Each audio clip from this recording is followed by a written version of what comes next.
Hey ho, Gemeinde, Rock'n'Roll. Willkommen zum zweiten Teil von Motoren einfahren. Und wir sind ja damals, beziehungsweise im letzten Teil, stehen geblieben bei den Ringen, Durchmesser und die Vergleiche vom Autokolben zum Motorradkolben. Jetzt im zweiten Teil kommen wir natürlich noch zu ein paar anderen sehr wichtigen Details in so einem Zylinder, sprich oder Kolben. Und zwar, wir starten jetzt in diesem Teil als allererstes mal mit dem Kreuzschliff. Ja, Kreuzschliff, für die meisten im Griff, ist halt hier dieses Schleifbild in den Zylindern. Ich fahre ein bisschen näher ran.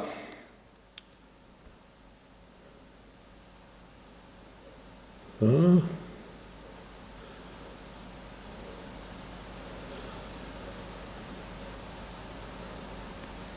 So, ja, hier schön zu sehen, ich hoffe, man kann es gut erkennen. Ja, die Zylinder werden ja beschichtet mit einer Nickel-Silizium-Beschichtung. Ja, dann werden die mit speziellen Diamanthohensteinen oder bekommen die diesen speziellen Kreuzschliff. Das heißt also, es ist kein normaler gerader Schliff, sondern halt immer über Kreuz oder diese Schleifbilder überkreuzen sich in einem bestimmten Winkel. So, warum ist das so? Fahren wir zurück.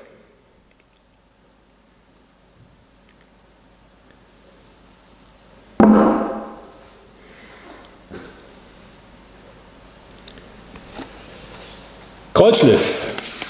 A natürlich, das Öl muss ein bisschen hängen bleiben, damit der Kolben natürlich auch dementsprechend auf den Druckseiten vernünftig Öl hat, beziehungsweise auf einem Ölpolster laufen kann. Wenn es ganz glatt wäre, ne, wäre es ja auch wahrscheinlich viel schneller weg. Aber auch eine Hauptfunktion des Kreuzschliffes ist die Ringrotation oder beziehungsweise die Funktion der Ringrotation. Dazu sagt die PDF, Kolbenringe müssen sich, um perfekt einlaufen und abdichten zu können, in den Ringnuten drehen können. Die Ringrotation entsteht einerseits durch die Hohnstruktur, der Kreuzschliff, als auch durch die Kolbenkippbewegung im oberen und unteren Kolbentotpunkt. Flachere Hohnwinkel bewirken dabei weniger Ringrotation und steilere Winkel bewirken größere Ringumdrehungsraten. Die Ringrotation ist zudem abhängig von der Drehzahl des Motors. 5 bis 15 Umdrehungen pro Minute sind realistische Umdrehungszahlen, nur um einmal eine Vorstellung über die Größenordnung der Ringrotation zu bekommen. Das heißt, nicht nur fürs Öl, sondern quasi durch diesen versetzten Schliff fangen an, die Ringe sich zu drehen, natürlich auch in der Kipp- oder in der Umkehrbewegung von OT zu UT. Warum die sich drehen sollen, das zeige ich euch jetzt. So, schauen wir uns das nochmal im Schnitt an. Ja, hier ist der Kolben, hier ist der Kolbenring und hier seht ihr natürlich die Pfeile, wie der Kolben hin und her kippt. Und die PDF sagt dazu, eigentlich bewegen sich die Ringe nicht radial hin und her, sondern der Kolben verzieht durch die Umkehrbewegung innerhalb der Zylinderbohrung einen Anlagenwechsel von der einen zur anderen Zylinderwand. Dies geschieht im oberen als auch im unteren Kolbentotpunkt. Dadurch kommt es zur Radialbewegung des Ringes innerhalb der Kolbenringnut. Dies führt zum Zerreiben einer sich bildenden Ölkohleschicht, als auch in Verbindung mit dem Kreuzschliff zur Ringrotation. Ja, also zwei Dinge sind dafür verantwortlich: das Hin- und Herpendeln des Kolbens auf den Anlageseiten und der Kreuzschliff dient mit dazu, je nachdem wie er halt eingeschliffen ist, steiler oder flacher, zur Kolbenringrotation. Ja, ihr habt ja hier oben eine Verbrennung und hier rutscht ja immer Verbrennungsgas durch, um den Kolbenring halt auch mit anzupressen, das hatte ich euch ja schon gezeigt. Und hier entstehen natürlich dann auch Verunreinigungen, ne? Also Verkokungen, Ölkohle und so weiter und so fort. Und damit das nicht zum Festhängen oder die berühmten Ringstecker führt, ne? Also dass die Ringe quasi in der Nut drin hängen bleiben und wir haben Kompressionsverluste, dreht sich der Ring oder kann sich der Ring drehen und wird so permanent immer wieder frei. So, und jetzt geht's weiter. Gut, da sich die Ringe ja drehen, wie ihr jetzt erfahren habt, ist es natürlich auch wichtig, dass wir die Ringe beim Einbau natürlich so einbauen, dass sie sich, wenn alle sich gleich drehen, nicht irgendwann mal mit ihren, ich versuche es mal in die Kamera zu halten, mit ihren Stößen übereinander drehen, ne? Hier wie hier.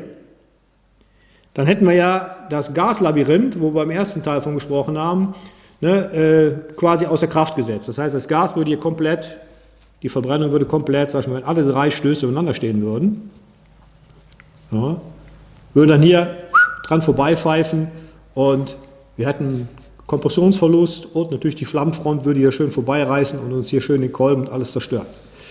So, daher müssen wir eine Ringinstallation vornehmen, die wir von vornherein verdrehen. Ja, also starten quasi 180 Grad, sagt man normalerweise, wenn man 3 hat, so wie hier, dementsprechend halt auch verdrehen. So, da kocht aber jeder Kolbenhersteller seine eigene Suppe. Ne? Bei Kolbenringen mit einem dreiteiligen Ölabstreifer werden sogar noch die Ober- und Unterringe vom Abstreifer auch nochmal extra verdreht. Ja? Ich zeige euch mal jetzt eine Montage oder eine Ringinstallation vom Wössner-Kolben. Ja, das seht ihr jetzt hier.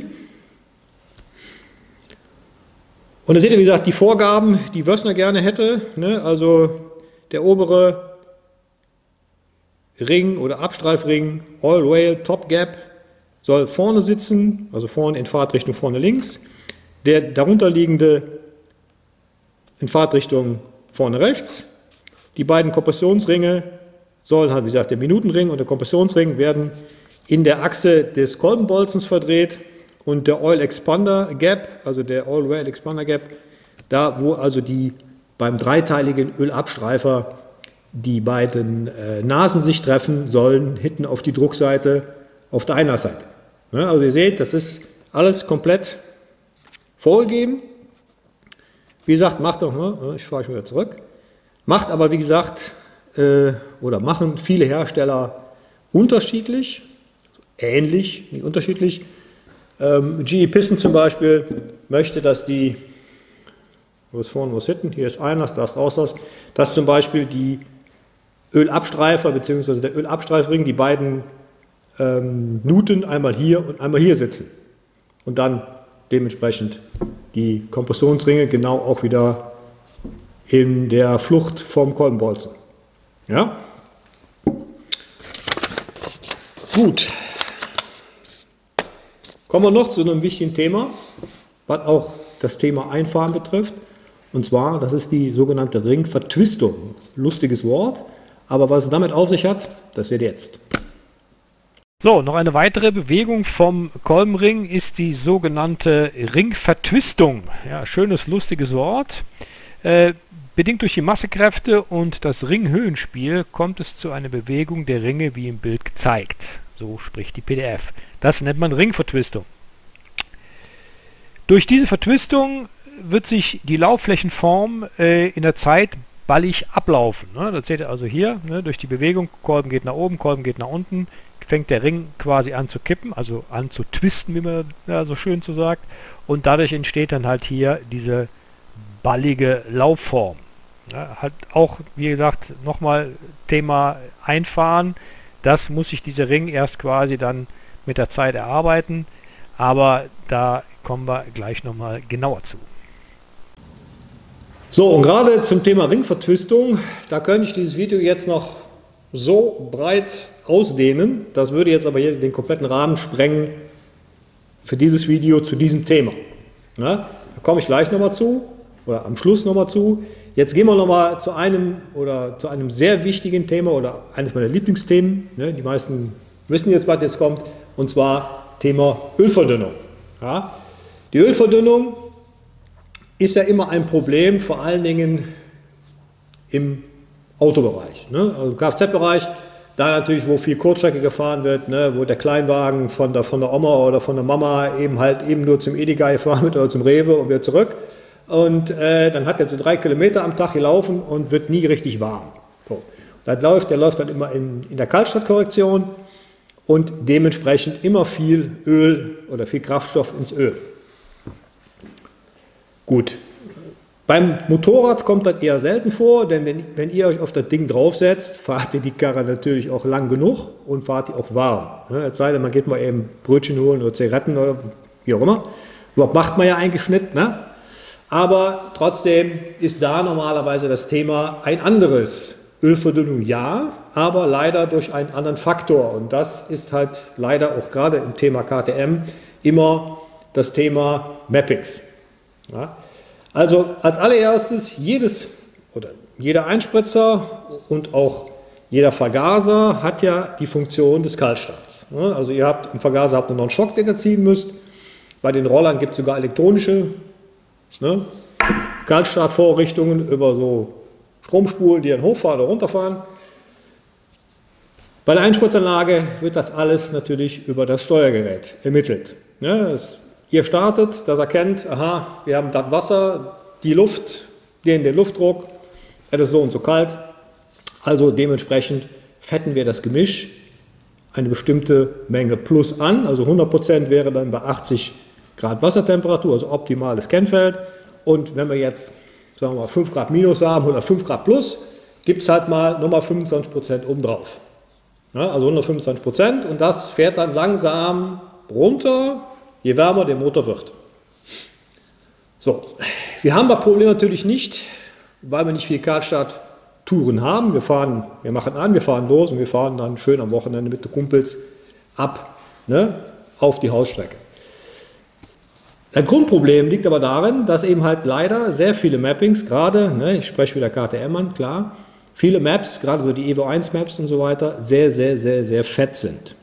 So, und wenn man sich dann so gerade eine flammneue KTM gekauft hat, schön offen gemacht, mit allem Zick und Zack, dicke Akra drauf, Evo 1 drauf und dann Feuer, hat man leider diese Ölverdünnung fast permanent, weil das sind Rennsport-Maps, habe ich ja schon mal in dem Video, zeige ich mir eben hier oben, schon mal besprochen und die sind halt, wie wollen wir das nennen, gut fett eingestellt. Ja? Dadurch habt ihr einen extrem hohen Kraftstoffeintrag und natürlich auch eine sehr starke Ölverdünnung. Vor allem, wenn ihr dann natürlich auch schon von Anfang an das Original 10W fahrt, ich nenne jetzt keine Marke, aber das, was halt da rein muss, laut dem Hersteller. Dieses 10er Öl ist natürlich ruckzuck dünner gemacht, durch viel Kraftstoff und dadurch haben wir auf den Druckseiten sehr schnell ein Problem. Ja, wie das aussieht, das seht ihr jetzt. Ihr seht jetzt hier links, das soll ein intakter Ölfilm darstellen und rechts halt ein verdünnter, zerstörter. Ja, schauen wir mal, was die PDF dazu sagt. Nach Schmutzschäden sind Schäden und Verschleiß durch Kraftstoffüberschwemmung die zweithäufigste Schadensursache bei Kolbenringen. Bei der Kraftstoffüberschwemmung wird der Ölfilm auf der Zylinderwand so stark in Mitleidenschaft gezogen, dass die Kolbenringe metallisch auf der Zylinderwand reiben und sehr schnell an radialer Wanddicke verlieren.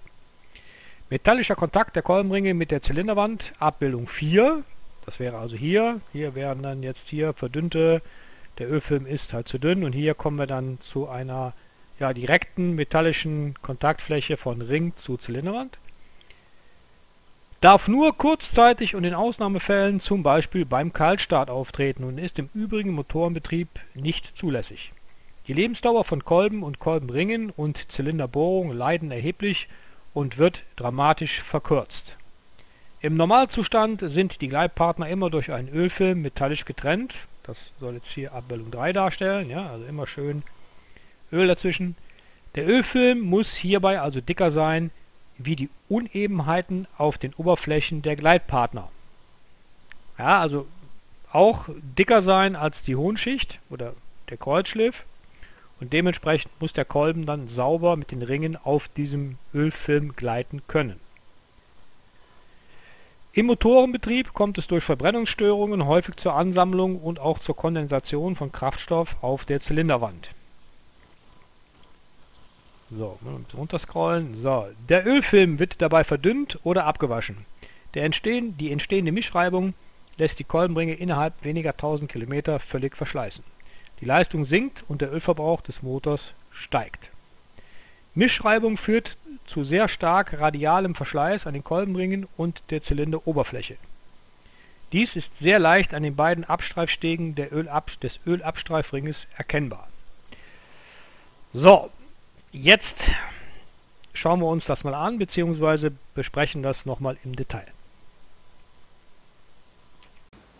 Das Problem hatten wir auch schon mal angesprochen in Folge 11 von PyroTV. Ich blende es oben nochmal ein. Da hatte ich ja den Herrn Alexander Hornhoff da, wegen dem Thema, oder gerade wegen dem Thema Ölverdünnung bei den KTMs. Aber allgemein gilt das eigentlich für jedes oder für jeden Viertaktmotor, beziehungsweise halt auch für jedes Viertaktmotorrad. Das ist natürlich von Hersteller zu Hersteller immer etwas unterschiedlich. Leider, oder durch unsere Erfahrung sticht da leider die Firma mit den 3 Buchstaben aus Österreich sehr stark heraus. Momentan ist es besser geworden. Also die letzten Evo-Maps waren ganz gut, nennen wir es mal so. Aber trotzdem, wenn ihr da nicht aufpasst, habt ihr schnell die Ölverdünnung da. Und es kommt dann zu eigenartigen Motorschäden wie Pleuelbolzen komplett abgeplatzt, Zylinder, Rollenlager, Innenringe komplett abgeplatzt, es gibt überhaupt keinen Wärmeeintrag, man sieht nichts, es ist einfach nur die Härteschicht vom Bolzen ist einfach weggeflogen. So, keiner weiß warum. Wir haben dann dementsprechend ja immer die Ölanalysen gemacht beim Motul, wie auch in Folge 11 ja gezeigt, und es war jedes Mal so, dass also immer, wenn so ein Schaden auftrat und alle hatten ein großes Fragezeichen im Gesicht, hatten wir in den Ölproben über 5% Kraftstoff. Ja, so, dann haben wir ja viele Motoren gemacht, haben die auch dann gemappt und gemacht und getan und dementsprechend auch die Kraftstoffmengen runter reduziert auf ein vernünftiges Maß und siehe da, ja, die Dinger laufen immer noch. Ja. Wir haben natürlich immer die ganze Zeit immer noch weitere Proben gezogen, um zu gucken, wo stehen wir da, sind wir nicht auch noch zu fett, können wir noch ein bisschen weiter runter, ne? Aber wir waren dann immer so wir haben uns eingependelt bei 1,9, 1,5, 1, ja, so knapp unter 2%. Und unter 2% kann man jetzt quasi sagen, in einem Langzeitversuch ist alles gut. Trotzdem raten wir immer noch, also gerade 96 SMCR, das Öl nicht länger drin zu lassen als 5000 Kilometer.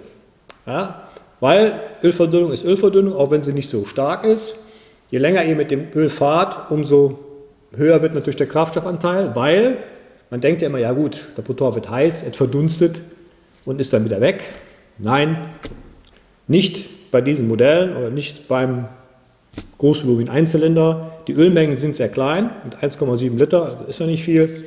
Und die Entlüftung oder die Ablüftung vom Kraftstoff ist da nicht besonders groß oder hoch. Also immer zur Vorsicht. Egal welchen Ölhersteller ihr fahrt, schmeißt das spätestens nach 5000 Kilometer raus. Ja? Besser ist das, die meisten fahren im Jahr nicht mehr. Ne? Und wenn ihr mal 10.000 fahrt, dann habt ihr einen Ölwechsel mehr im Jahr. Ja, meine Güte. Ne? 2 Liter und 2 Ölfilter, das kann man verschmerzen. Wie es jetzt bei den anderen Herstellern aussieht, gerade bei den Japanern, wüsste ich jetzt direkt so nicht im Vergleich, aber da ist es mit Sicherheit, gerade bei den Einspritzanlagen und halt auch bei Motocrossern zum Beispiel, sehr stark. Nur da ist natürlich auch die Wartungsintensität viel höher. Ne? Das heißt, der Motocrosser, der wird am Wochenende gefahren, vielleicht noch ein Wochenende und dann macht man da schon Ölwechsel und checkt Luftfilter und so weiter und so fort, weil die Belastung ist ja ganz anders. Daher fällt das da nicht so stark ins Gewicht. Und natürlich darf man nicht vergessen, die meisten japanischen Motocrosser, Supermotos, wenn es die denn noch gibt, haben meistens sehr große Kugellager als Kurbelwellenhauptlager und auch schon sehr viele Gleitlager im Pleuel. Hat KTM ja jetzt auch, Gott sei Dank. Ja, also gerade die neuen Euro 4 Motoren, Duke und 701 sind ja alle gleitgelagert im Pleuel, also ein Bauteil schon mal raus, was kaputt gehen kann oder schnell kaputt gehen kann. Aber die Zylinderrollenlager sind ja immer noch drin. Ja? So, und jetzt zeige ich euch mal ein paar kleine Schäden, was passiert, wenn. So, jetzt soll ich euch mal so ein bisschen oder ein paar Bauteile zeigen, worauf man halt sehr darauf achten muss, was halt auch gerade zum Thema Einfahren wichtig ist, gerade auch wenn ihr mal selber euren Motor überholt oder wieder selber zusammenbaut. Ganz wichtig ist hier das Thema Ölabstreifer. Das hatten wir ja schon mal, das Thema. Gehen wir ein bisschen in Aufnahme. So, und hier seht ihr jetzt einen neuen Wössner-Kolben für eine 450 SMR Baujahr 010. Und der hat ja, wie gesagt, einen dreiteiligen Ölabstreifer und auch nur einen Kompressionsring, das sind halt Rennkolben, ne? Die haben keinen Minutenring. Aber wichtig ist, ihr seht jetzt hier die Ringfeder bzw. die Wellfeder von einem dreiteiligen Ölabstreifer. Und da seht ihr diese Nasen, die habe ich weiß markiert. Ja? Und die müssen halt gegeneinander stoßen, das ist ganz wichtig. Weil wenn diese Ringfeder übereinander oder diese Feder übereinander klappt, dann fehlt ihr die Vorspannung. Das heißt, die Abstreifer, also die Ringe, werden dann nicht richtig gegen die Zylinderwand gepresst, beziehungsweise gar nicht. Und die fahren ein durch ihre Spannung, ihre Vorspannung und sind dann quasi nicht existent oder tun ihren Job nicht, weil diese Feder nicht vernünftig vorspannt. Was dann passiert, das zeige ich euch jetzt. Noch ein bisschen zurück.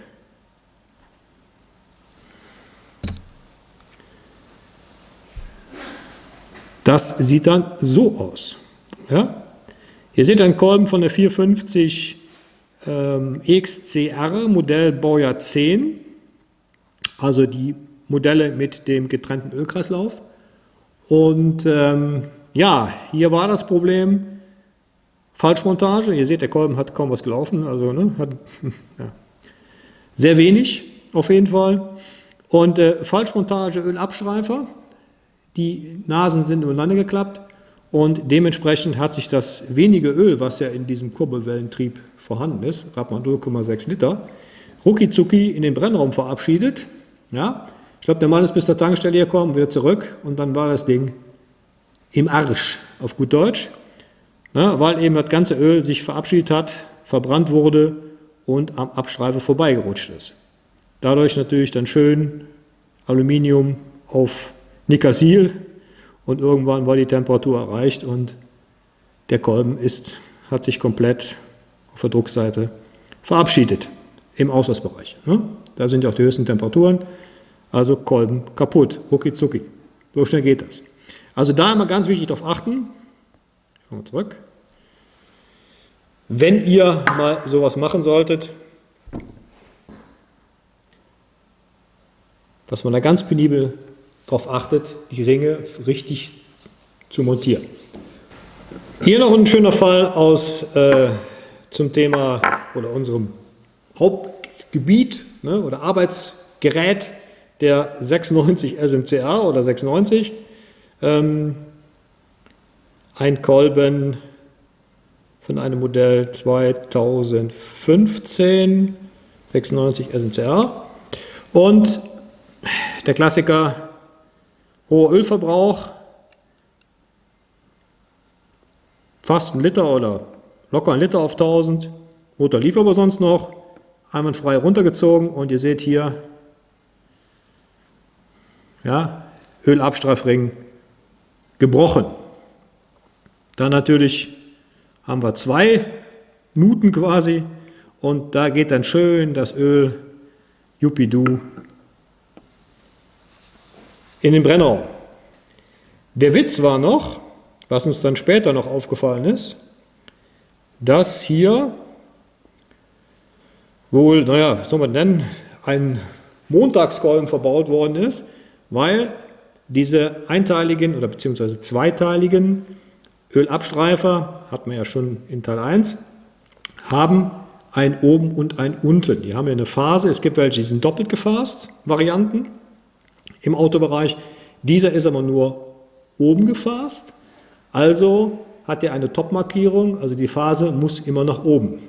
Dummerweise bei diesem Ring war das genau falsch rum. Ja? Also wahrscheinlich ein Montagefehler vom Band bzw. von demjenigen, der die Kolben vorkonfiguriert hat.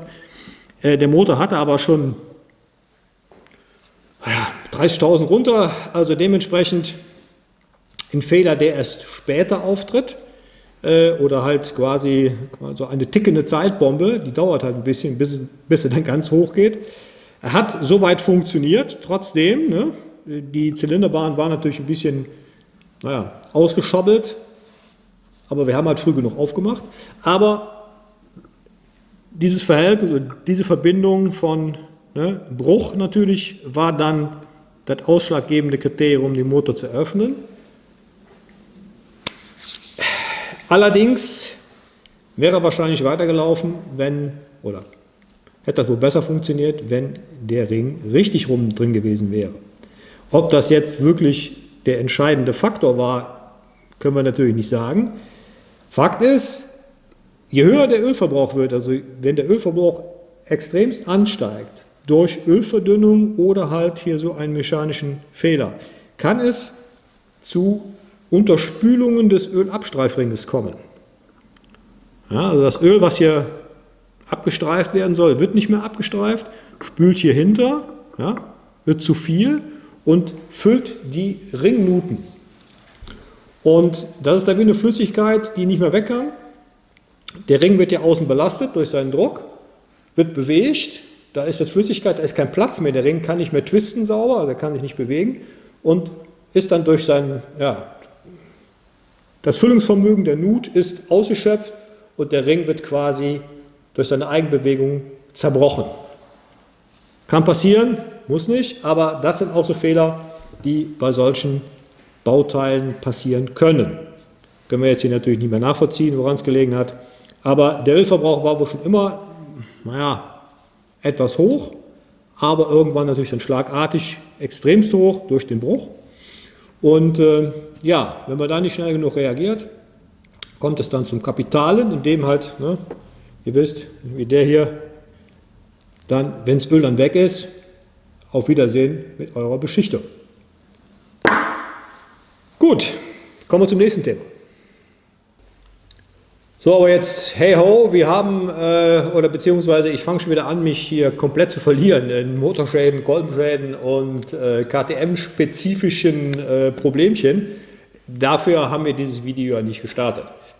Hier ging es ja rein und alleine um das Thema Einfahren, gerade Motoren, beziehungsweise Einzylindermotoren, Zweizylindermotoren. Und machen wir jetzt mal einen Strich drunter. Was haben wir jetzt gelernt, wie man so schön sagt? Und wir wissen jetzt auf jeden Fall, dass Kolbenringe am Anfang nicht sauber anliegen, also nicht 360 Grad. Die Wärme kann nicht vernünftig weg. Also dafür müssen wir in der Einfahrzeit erstmal für sorgen, dass wir da eine komplette Anlagefläche haben. Ja, dann, das bedingt natürlich eine etwas, nennen wir sie mal, schonendere Einfahrweise, damit wir eben halt da diese Brandstellen nicht bekommen. Und die Ringkontaktflächen müssen sich einlaufen. Habt ihr auch gesehen im Schnitt, ne? Also die oder die Kontaktflächen der Ringe müssen sich ja so langsam ballig ablaufen. Fangen wir an. Was ist als allererstes zu beachten in puncto Einfahren? Da gibt es als ersten Punkt das Thema lastfrei fahren. Dieses Thema steht eigentlich über allem. Ja, lastfrei heißt, ihr versucht den Motor in einem Drehzahlbereich zu halten, egal jetzt in welchem Gang, der dem Motor quasi, oder wo der Motor es leicht hat. Wer lange noch Motorrad fährt, weiß, was ich meine. Ja, untertouriges Fahren, ich habe mal extra ein paar Notizen gemacht. Wenn ihr also zu untertourig fahrt, bis die Kette schlägt, ja, habt ihr so ungefähr den gleichen Effekt unten in eurem Kurbeltrieb. Ja, also wenn die Last so hoch wird, und der Hebel zu lang, also der Gang zu lang, ja, fängt an, die Kurbelwelle so stark an zu stampfen, dass es extreme Belastungen auf Kolbenboden, auf die frischen Ringe, Kurbelwelle sowieso, aber halt auch diese Ringe müssen ja auch die Führung des Kolbens stabilisieren, können das ja eh noch gar nicht richtig, weil sie noch nicht frisch oder weil sie noch recht neu sind. Daher immer sehen, dass er nicht in diesen zu untertourigen Bereich kommt. Ja, ganz wichtig, nicht nur hohe Drehzahlen, auch zu untertourige Drehzahlen sind sehr schädlich, gerade für einen Einzylinder.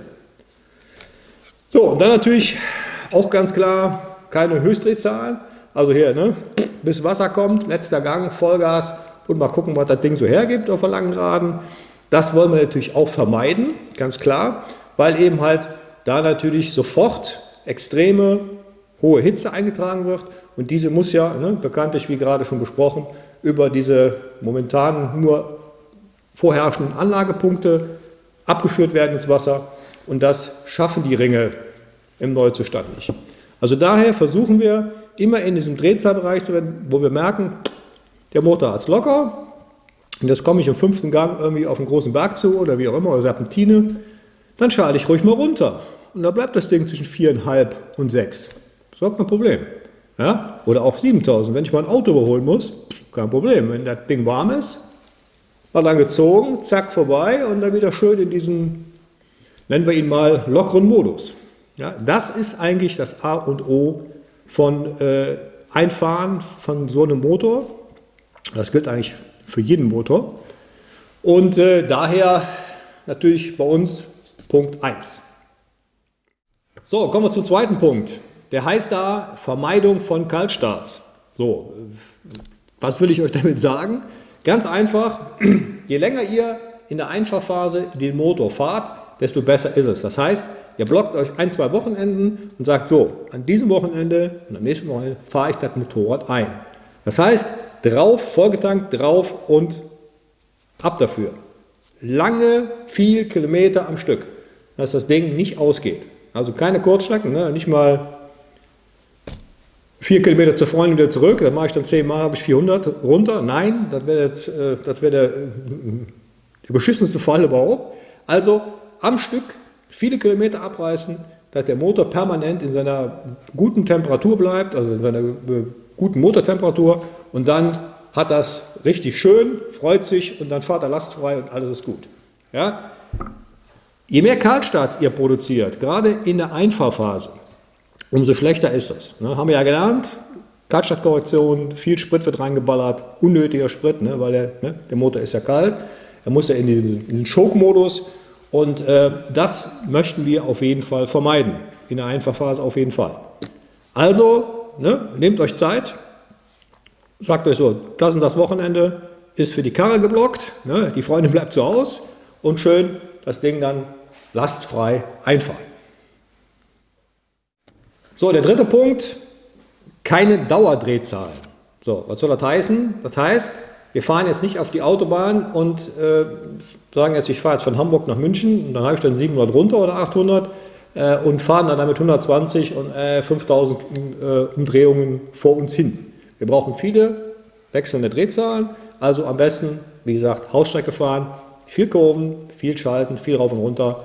Das ist halt optimal, damit der Ring sauber in seine Bewegung kommt und auch mal verschiedene Drücke abbekommt. Also höhere Drehzahlen, niedrige Drehzahlen. Ja? Ist besser für den Ring an sich oder für die Ringe an sich und auch besser für die ganze Wärmeableitung. So, kommen wir zum vierten Teil.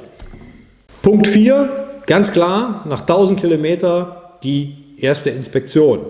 So, jetzt will ich sagen, warum 1000 Kilometer, was soll das? Ja, 1000 Kilometer ist eigentlich auch nur ein Daumenwert. Man kann auch sagen, dass der Motor nach 800 Kilometer eingefahren ist, aber irgendwo muss man ja eine ungefähre Linie ziehen und deswegen immer 1000 Kilometer, ganz wichtig, Öl und Filter raus, weil dieser ganze Neuabrieb von einem Motor, inklusive natürlich dem Abrieb des Einfahrens, ist nun mal in dem Erstöl gebunden und das muss natürlich raus, oder das wollen wir natürlich raus haben. Auch Ölbadkupplung und so weiter, gerade wenn die flatschneu sind, da haben wir auch einen recht hohen Abrieb, der muss raus. Also daher 1000 Kilometer ab zur Inspektion, zum Händler, Ölfilter raus und natürlich dann die vorgegebenen Arbeiten, die der Hersteller da so vorgibt. Ventile einstellen ist ja anscheinend nicht mehr nötig. Bei den modernen Motoren haben die meisten Hersteller rausgeschmissen aus der Wartung. Daher ist es meistens nur ein Ölwechsel und gucken, ob noch alles fest ist. Ja, ist, wie gesagt, ganz wichtig, gerade bei überholten Motoren natürlich noch viel wichtiger, weil wir natürlich bei überholten Motoren niemals solche, Qualitätsstandards, will ich nicht behaupten, weil das hat uns ja schon oft die Vergangenheit gelehrt, dass das nicht so ist. Aber wir haben natürlich dadurch, zum Beispiel bei den Ventilen, die neu eingefräst oder neu, wo die Ventilsitze neu gefräst sind und die Ventilkegel geschliffen, kann es zum Setzen der Ventile kommen nach 1000 Kilometer. Also gucken wir da rein. Heißt also, überholter Motor auf jeden Fall nach 1000 Kilometer Ölwechsel und Ventile checken beim neuen wohl nicht nötig. Also bei dem neuen Abwerk. Jetzt haben wir uns aber noch nicht die Empfehlung von dem PDF, also von der Firma MS Motor Service, angeschaut, ja, oder durchgelesen. Hier sagt eigentlich MS Motor Service ganz klar, Einlauf von fabrikneuen Motoren ist nicht nötig. So, was steht hier? Fabrikneue Motoren werden heute unter modernsten Produktionsverfahren gefertigt. Die Gleitpartner werden so genau gefertigt, dass das, was früher normalerweise während der Einlaufzeit des Motors passierte, bereits durch spezielle Fertigungsprozesse der Bauteile vorweggenommen wird. Um das alles mal abzukürzen, braucht man nicht mehr, weil moderne Pkw-Motoren werden mit einem so hohen Standard gebaut, dass die dementsprechend nicht mehr eingefahren werden müssen. Ja, allein schon, weil diese Fahrzeuge natürlich vom Händler raus ihre Leistungs- und Emissionswerte sofort erreichen müssen. Daher sind diese Motoren wohl so genau gefertigt, dass das nicht notwendig ist. Ja. So, vor allen Dingen natürlich auch ist dieser Motoreneinlauf oder wäre dieser Motoreneinlauf natürlich tödlich, weil diese Fahrzeuge bis zu 150 Kaltstarts hinter sich bringen müssen, je nachdem, wo sie hin verschifft werden, weil die werden ja nicht geschoben, die werden ja hier fahren. Also bis die dann am Schiff sind und vom Schiff wieder runter und irgendwo in den USA oder irgendwo in Australien sind, ne, haben die schon 150 Mal den Motor an und ausgemacht, sind 500 Meter gefahren und wieder aus.